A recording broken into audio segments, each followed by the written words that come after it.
नमस्कार विद्यार्थी मित्रांनो, परत एकदा आपलं स्वागत करतो आरके एज्युकेशन या ऑनलाईन लर्निंग प्लॅटफॉर्मवर। मित्रांनो, आपण तर्क व अनुमान हे प्रकरण कंटिन्यू करूया। चला तर सुरुवात करूया आजच्या सेशनच्या पहिल्या क्वेश्चनला। आपल्या स्क्रीनवर टाइप नंबर 10 स्टेटमेंट्स पहा। काही ए बी आहेत, सर्व बी सी आहेत। आता या ठिकाणी काही प्लस सर्व दिलेलं आहे। काही ए बी आहेत, काही ए बी आहेत। त्याच्यानंतर दिलेलं आहे मित्रांनो सर्व बी सी आहेत, सर्व बी सी आहेत। ओके, पहिलं स्टेटमेंट म्हणजे विधान नंबर 1 आणि विधान नंबर 2। दोन विधानं आपण ह्या व्हिडिओमध्ये पाहत आहोत मित्रांनो। आतापर्यंत आपण जेवढे टाईप बघितले ते सगळे दोन विधाने दिले असताना पाहिलेले आहेत। पुढील आपण ज्या वेळेस 3 स्टेटमेंट एकत्र करून जे कन्क्लुजन आपल्याला मिळतील ते कन्क्लुजन उदाहरण आपण पुढील पार्टमध्ये पाहणार आहोत। तर आजच्या ह्या व्हिडिओमध्ये मित्रांनो आतापर्यंत जेवढे आपण व्हिडिओ अपलोड केलेले आहेत त्याच्यामध्ये आपण फक्त 2 स्टेटमेंट घेतलेले आहेत। ज्यावेळेस 3 स्टेटमेंट घेऊन सर्वात जास्त 3 स्टेटमेंटवर राज्यसेवा प्लस कंबाईनला विचारले जातात, त्याच्यावर आधारित देखील आपण क्वेश्चन घेणार आहोत। तर काहीसाठी आपण काय लक्षात ठेवतो, क्रॉस टिक क्रॉसचा टेबल काय आहे, क्रॉस। सर्वसाठी टिक क्रॉस। दोघेही स्टेटमेंट हे पॉझिटिव्ह आहेत।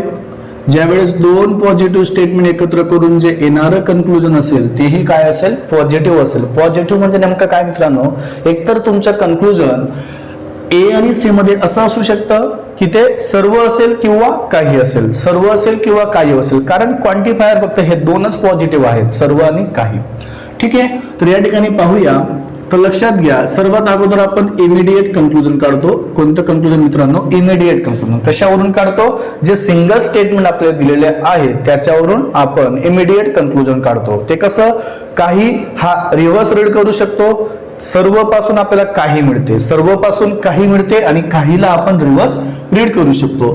तर काही ए बी आहेत, तर या ठिकाणी काहीला रिव्हर्स रीड करा मित्रांनो। तर काही बी ए आहेत, काही बी ए आहेत। ओके, तर या ठिकाणी आपल्याला काही बी ए आहेत हे कशावरून काढलं, काही ए बी आहेत या स्टेटमेंटवरून। आता पहिल्या स्टेटमेंटवरून फक्त आपल्याला एकच कन्क्लुजन मिळालेलं आहे। दुसरं कन्क्लुजन पहा, सेकंड स्टेटमेंटवरून सर्वपासून काय मिळते, काही। मग या ठिकाणी आपण असं घेतलं, काही बी सी आहेत। सर्वपासून आपल्याला काय मिळते, काही बी सी आहेत। काहीला आपण रिव्हर्स रीड करू शकतो, म्हणजेच काही सी बी आहेत, काही सी बी आहेत। ओके, सर्वपासून काही मिळते, काहीला आपण रिव्हर्स रीड केलं। आपल्याकडे 2 स्टेटमेंट दिलेले होते, सिंगल स्टेटमेंट। तर याच्यावरून आपल्याला इमिडिएट कन्क्लुजन किती मिळाले, 3 मिळाले। मग त्याच्यानंतर आपण काय काढतो मित्रांनो, मेन कन्क्लुजन काढत असताना तुम्हाला काय सांगितलंय, जो कॉमन वर्ड असेल तो जर सेफ झोन मध्ये असेल, सेफ झोन म्हणजे नेमकं काय, दोघी ठिकाणी त्याला क्रॉस यायला नको। तर या ठिकाणी बी हा कॉमन आहे, तर बी ला एकाला क्रॉस मिळालेला आहे, एकाला टिक मिळाला आहे, म्हणजे बी हा सेफ झोन मध्ये आहे, दोघांना क्रॉस मिळालेला नाही। जर दोघांना क्रॉस मिळाला असता तर ए आणि सी मध्ये कोणत्याही प्रकारचं कन्क्लुजन निघालं नसतं। ठीक आहे, मग तुम्हाला सांगितलेलं आहे। तर या ठिकाणी पहा, ज्या वेळेस तुम्ही मेन कन्क्लुजन काढणार त्यावेळेस मी असा एक कॉम्बिनेशनचा टेबल लिहून दिला आहे, सर्व प्लस काही इज इक्वल टू काय मिळेल मित्रांनो, काही। सर्व प्लस काही इज इक्वल टू काय मिळेल, काही। आणि काहीला आपण काय करू शकतो, रिव्हर्स रीड करू शकतो। तर सर्व हे पॉझिटिव्ह स्टेटमेंट आहे आणि काही हे सुद्धा पॉझिटिव्ह आहे। 2 पॉझिटिव्ह ज्या वेळेस आपण एकत्र करणार तर येणारं स्टेटमेंट कन्क्लुजन देखील काय असेल, पॉझिटिव्ह। तर हे पॉझिटिव्ह म्हणजे नेमकं काय आलं मित्रांनो, काही। ओके, तर या ठिकाणी पहा, सर्व प्लस काही किंवा काही प्लस सर्व, तर यापासून आपल्याला मिळालं फक्त काही। काय मिळाले, काही। ओके, तर काही ए सी आहेत, काही ए सी आहेत, काही ए सी आहेत। आणि तुम्हाला सांगितलंय मित्रांनो, काहीला आपण काय करू शकतो, रिव्हर्स रीड करू शकतो। काही ए सी आहेत याला रिव्हर्स रीड करा, काही सी ए आहेत. आणि दुसरा एक पॉइंट तुम्हाला या ठिकाणी चेक करायला सांगितलं आहे की जे आपण मेन कन्क्लुजन काढतो ए आणि सी मध्ये, जर क्रॉस ज्याला मिळाला असेल त्यालाच मेन कन्क्लुजन मध्ये क्रॉस यायला हवा.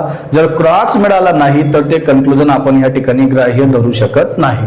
तर मित्रांनो, ए आणि सी मध्ये दोघी ठिकाणी ए आणि सी ला क्रॉस मिळालेला आहे. म्हणजेच याचा अर्थ याला तुम्ही कुठेही बसवा, परंतु त्याला त्याच्या डोक्यावर काय आला हवा, क्रॉस यायला हवा. आणि काहीसाठी टी क्रॉसचा टेबल काय आहे, क्रॉस क्रॉस क्रॉस क्रॉस. तर एलाही क्रॉस मिळाला, सीला देखील क्रॉस मिळाला, सीला देखील क्रॉस मिळाला, एला देखील क्रॉस मिळाला. म्हणजे याचा अर्थ हे दोघेही स्टेटमेंट योग्य असतील. ज्याला क्रॉस असेल त्यालाच क्रॉस या ठिकाणी यायला हवा. तर याला तुम्ही कोणत्याही पोझिशन मध्ये बसवलेलं आहे तर याला दोघी ठिकाणी आपल्याला मित्रांनो क्रॉस आलेला आहे. ओके, तर अशा पद्धतीने मित्रांनो तुम्हाला ए आणि सी मधील कन्क्लुजन मिळतील. काही ए सी आहेत, काही सी ए आहेत. ठीक आहे मित्रांनो, नोट डाऊन. स्टेटमेंट पाहूया. स्टेटमेंट नंबर 11 नंबरचं स्टेटमेंट पहा. काही ए बी आहेत, काही बी सी आहे. काही ए बी आहेत, काही बी सी आहे. तर सर्वांनी या ठिकाणी लक्षात घ्या, काही ए बी आहेत, काही ए बी आहेत, काही ए बी आहेत, काही बी सी आहेत, काही बी सी आहेत. ओके, तर दोन स्टेटमेंट आपल्याकडे दिलेले आहेत, फर्स्ट नंबर आणि सेकंड नंबर. याच्यापासून आता आपण इमिडिएट कन्क्लुजन काढूया. काहीला आपण काय करू शकतो मित्रांनो, रिव्हर्स रीड करू शकतो. म्हणजेच या ठिकाणी आपल्याला काय स्टेटमेंट मिळेल, काही बी ए आहे. आणि सेकंड याच्यापासून काय मिळेल, काही सी बी आहेत. हे दोन स्टेटमेंट आपल्याला या ठिकाणी मिळालेले आहेत. Sorry, conclusion. काय मिळाले मित्रांनो, कन्क्लुजन. ओके, आता या काहीला रिव्हर्स रीड करू नका. का, काही बी ए आहेत जर रिव्हर्स रीड केलं तर काही ए बी आहेत, आणि काही ए बी आहेत हे आपल्याला स्टेटमेंट मध्ये दिलेलं आहे. स्टेटमेंट मधील जे वाक्य दिलेलं असेल ते कधीही कन्क्लुजन राहणार नाही. हा पॉइंट या ठिकाणी सर्वांनी लक्षात ठेवा. जे स्टेटमेंट असेल तेच जर तुमच्या कन्क्लुजन मध्ये आलं तर ते कधीही कन्क्लुजन येऊ शकत नाही. जे दिलेलं स्टेटमेंट कधीही कन्क्लुजन येणार नाही. आता आपण ह्या दोन गोष्टी जर एकत्र करण्याचा प्रयत्न केला तर काही अधिक काही असं कोणतंही स्टेटमेंट मध्ये लिहिलेलं नाही मित्रांनो. जर ज्या वेळेस दोन काही स्टेटमेंट तुम्ही एकत्र करणार त्यापासून आपल्याला काय मिळते, नो कन्क्लुजन. काय मिळते मित्रांनो, नो कन्क्लुजन. मी तुम्हाला मेन कॉम्बिनेशन नो कन्क्लुजन का, तर लक्षात ठेवा, काहीसाठी क्रॉस क्रॉस, काहीसाठी क्रॉस क्रॉस. जर बी ला दोघी ठिकाणी क्रॉस मिळाला असेल, पहा, बी ला दोघी ठिकाणी क्रॉस मिळाला. एक शॉर्टकट लक्षात ठेवा, ज्या वेळेस काही दोघी एकत्र दिलेलं असेल त्यावेळेस त्याच्यापासून काय मिळेल, नो कन्क्लुजन. कोणामध्ये, ए आणि सी मध्ये. कोणामध्ये मित्रांनो, ए आणि सी मध्ये. आणि तुम्हाला एक गोष्ट सांगितलेली आहे, जर कॉमन वर्ड जो असेल, जर दोघी ठिकाणी क्रॉस मिळाला तर ए आणि सी मध्ये काय असेल मित्रांनो, नो कन्क्लुजन. काय असेल, नो कन्क्लुजन. ओके, समजलं सर्वांना, नोट डाऊन. पुढील स्टेटमेंट पाहूया. Statement number 12. सर्व ए बी आहेत, काही बी सी आहेत. पहा, सर्व ए बी आहेत,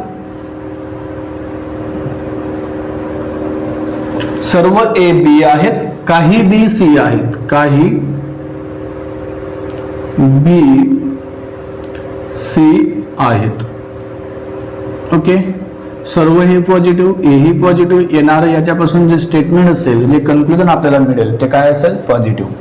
पहिलं स्टेटमेंट, सेकंड स्टेटमेंट. ओके, सर्वसाठी टिक क्रॉस, काहीसाठी क्रॉस क्रॉस, काहीसाठी क्रॉस क्रॉस. ओके मित्रांनो, तर लक्षात ठेवा, सर्वात अगोदर इमिडिएट कन्क्लुजन काढूया. सर्व पासून आपल्याला काय मिळते, काही. मग आपण असं म्हणू शकतो, काही ए बी आहेत, ओके, काहीला आपण रिव्हर्स रीड करू शकतो, म्हणजेच काही बी ए आहेत. ओके, दुसरं जे स्टेटमेंट दिलेलं आहे त्याच्यापासून कन्क्लुजन काय मिळेल मित्रांनो, काहीला फक्त रिव्हर्स रीड करणार आपण, काही सी बी आहेत. ओके, आता ह्या काहीला रिव्हर्स रीड करू नका, काही बी सी आहेत हे आपल्याला स्टेटमेंट मध्ये दिलेलं आहे आणि स्टेटमेंट कधीही कन्क्लुजन असू शकत नाही. आता मेन कन्क्लुजन आपल्याला याच्यामध्ये जर काढायचं असेल तर सर्वात अगोदर तुम्हाला एक पॉइंट या ठिकाणी लक्षात आला असेल, जो कॉमन वर्ड असेल तर यांच्यामध्ये कॉमन वर्ड कोणता आहे मित्रांनो, बी आहे. जर बी ला दोघी ठिकाणी क्रॉस मिळाला असेल तर ए आणि सी मध्ये काय असेल मित्रांनो, नो कन्क्लुजन. काय असेल, नो कन्क्लुजन. समजलं सर्वांना? आता सर्व पॉइंट तुमचे या ठिकाणी व्यवस्थित क्लिअर झाले असतील. बी ला जर दोघी ठिकाणी क्रॉस आला तर ए आणि सी मध्ये कोणत्याही प्रकारचं कन्क्लुजन येऊ शकत नाही. समजलं? Note down. पुढील स्टेटमेंट पाहूया मित्रांनो, स्टेटमेंट नंबर 13. विधाने पहा, सर्व ए बी आहेत, काही ए सी आहेत. आता या ठिकाणी मागच्या वेळेस काय होतं, सर्व प्लस काही होतं, परंतु बी हा कॉमन होता. या ठिकाणी सर्व ए बी आहेत तर काही ए सी आहेत. सर्व ए बी आहेत,